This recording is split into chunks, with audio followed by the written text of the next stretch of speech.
Hello everyone, welcome to MBBS Direct. Today we will discuss about Crimea Federal University.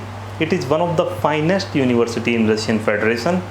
और चूँकि ये federal university है, इसके नाम के पीछे आप देखते हैं फेडरल यूनिवर्सिटी लगा हुआ है। इसका मतलब कि इस यूनिवर्सिटी के अंदर जो भी स्टडी होती है वो कंप्लीट इंग्लिश मीडियम में होती है फॉर इंटरनेशनल स्टूडेंट्स। तो एक जो बाइलिंगुअल वाली बात आती है कि क्या ये रशिया की बाइलिंगुअल यूनिवर्सिटी है, तो ऐसा नहीं है। ये कंप्लीट इंग्लिश मीडियम की यूनिवर्सिटी है और हर साल इंडिया से बहुत से students, more than 150 students every year they take admission in Crimea federal University. तो काफ़ी कम कॉस्ट में काफ़ी अच्छी स्टडी प्रोवाइड करती है। इस वजह से ये यूनिवर्सिटी काफ़ी ज़्यादा पॉपुलर है अमंग इंडियन स्टूडेंट्स।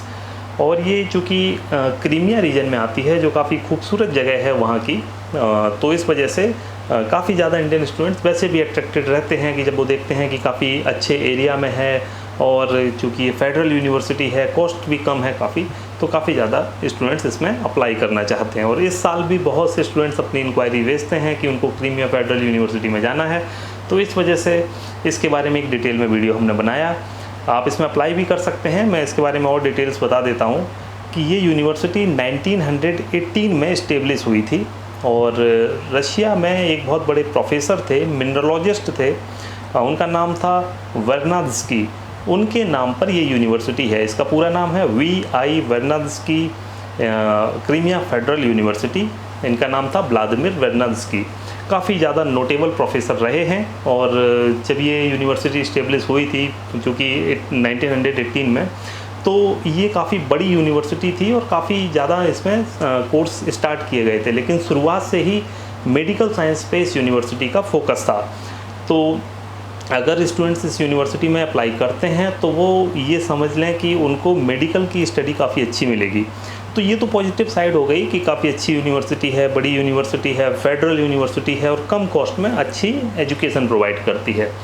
अब आप लोग अक्सर सुनते रहे होंगे कि हम लोग क्रीमिया फेडरल यूनिवर्सिटी को उतना रिकमेंड नहीं करते थे। पिछले 2-3 सालों में काफ़ी स्टूडेंट्स ने पूछा, लेकिन हम लोग उसमें ये बोलते थे कि भैया अभी आप थोड़ा सा इसमें वेट एंड वॉच वाली सिचुएशन है।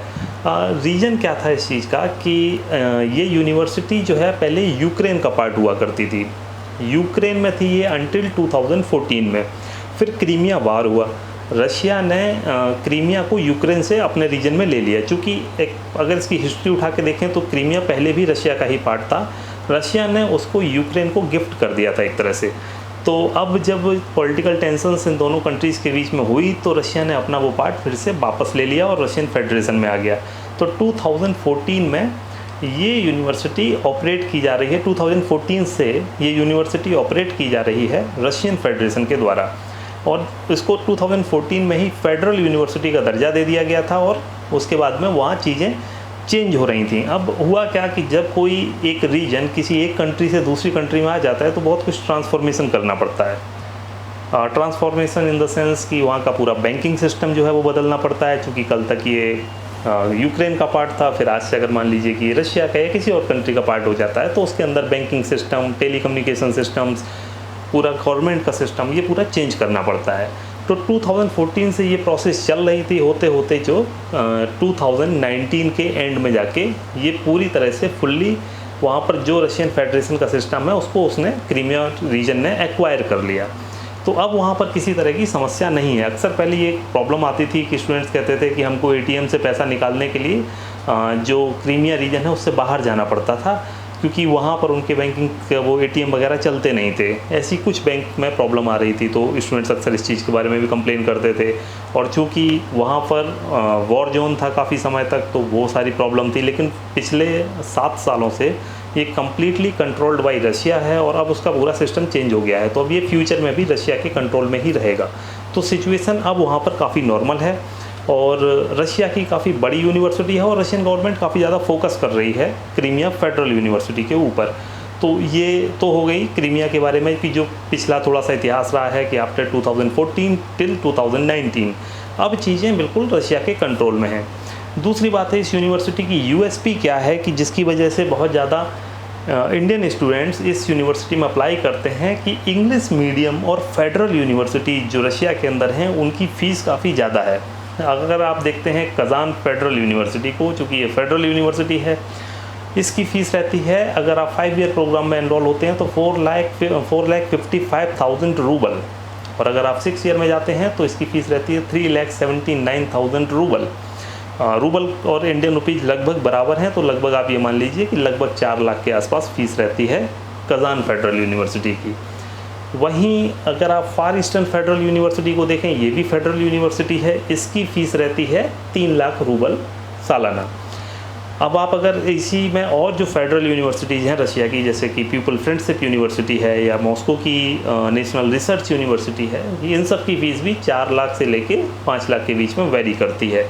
और क्रीमिया की फ़ीस 2,50,000 रूबल है, यानी कि 2,60,000 इंडियन रुपीज़ के करीब आप इसमें मान सकते हैं।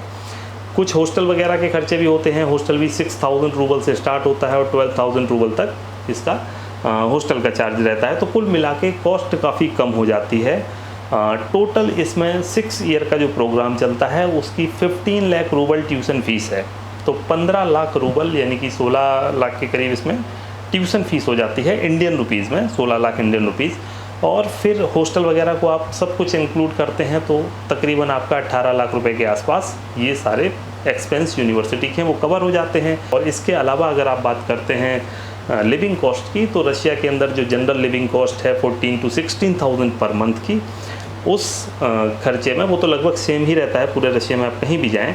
तो इस तरह से आप ये मान सकते हैं कि तकरीबन आप 25 से 26 लाख के बजट में अपने सारे एक्सपेंस के साथ में, जिसमें tuition fees, hostel fees, living cost, food expense, travel expense सब कुछ होता है, तो ये 25 से 27 लाख के अप्रॉक्सीमेटली रहेगा आपका खर्चा। तो ये काफ़ी कम बजट में है। अगर आप कज़ान फेडरल के कंपैरिजन में देखते हैं तो इसमें आपका 10 लाख रुपए कम खर्चा होगा, और ये भी एक फेडरल यूनिवर्सिटी है। रैंकिंग इसकी काफ़ी अच्छी है, इसकी 301 रैंकिंग है east European and central Asia, EECA ranking बोलते हैं। East European and central Asia का मतलब है कि इसके अंदर रशियन यूनिवर्सिटीज़, यूक्रेनियन यूनिवर्सिटीज़ और रोमानिया, मोल्दोवा, ये जो यूनिवर्सिटी हैं, लिथुआनिया, ये सब रीजन की यूनिवर्सिटीज़ आती हैं। और सेंट्रल एशिया का मतलब है कजाकिस्तान, किर्गिस्तान, ये सब आती हैं। तो एक बहुत बड़े रीजन की बहुत अच्छी यूनिवर्सिटी है, हायर रैंकिंग वाली यूनिवर्सिटी है। और वैसे भी हर साल बहुत से स्टूडेंट्स इसमें अप्लाई करते हैं, और इस साल भी बहुत से लोग एप्लीकेशंस अपनी भेज रहे हैं। तो अगर आप क्रीमिया फेडरल यूनिवर्सिटी में स्टडी करना चाहते हैं तो आप mbbsdirect.com को विजिट करें, वहाँ से आप अपनी एप्लीकेशन दे सकते हैं। अगर आप हमारी व्हाट्सएप हेल्पलाइन पे जुड़ेंगे तो वहाँ से आप व्हाट्सएप पे ही यूनिवर्सिटी का फ़ीस स्ट्रक्चर वगैरह ले सकते हैं। अगर आप चाहें तो हमें ईमेल भी कर सकते हैं, और ईमेल के ज़रिए भी आप यूनिवर्सिटी का फ़ीस स्ट्रक्चर और एडमिशन की प्रोसेस को डिटेल में ले सकते हैं। और अब अगर आप हमारा YouTube का चैनल देखते हैं और आपको अगर हमारे वीडियोज़ पसंद आते हैं तो आप इस वीडियो को अपने दोस्तों के साथ शेयर कर सकते हैं, ताकि उनको भी इस तरह की इन्फॉर्मेशन पहुंचती रहे। और आप अगर इंस्टाग्राम पर हैं तो आप हमारे चैनल को वहां पर भी फॉलो कर सकते हैं। इंस्टाग्राम हैंडल है mbbs.direct। तो आपसे नेक्स्ट वीडियो में फिर मुलाकात होगी, तो फिर किसी और यूनिवर्सिटी के बारे में बात करेंगे। आप देखते रहिए mbbsdirect.com। अगर आपने हमारा चैनल सब्सक्राइब नहीं किया है तो प्लीज़ इसको सब्सक्राइब कर लें, ताकि आपको लेटेस्ट इन्फॉर्मेशन मिलती रहे। Thank you very much.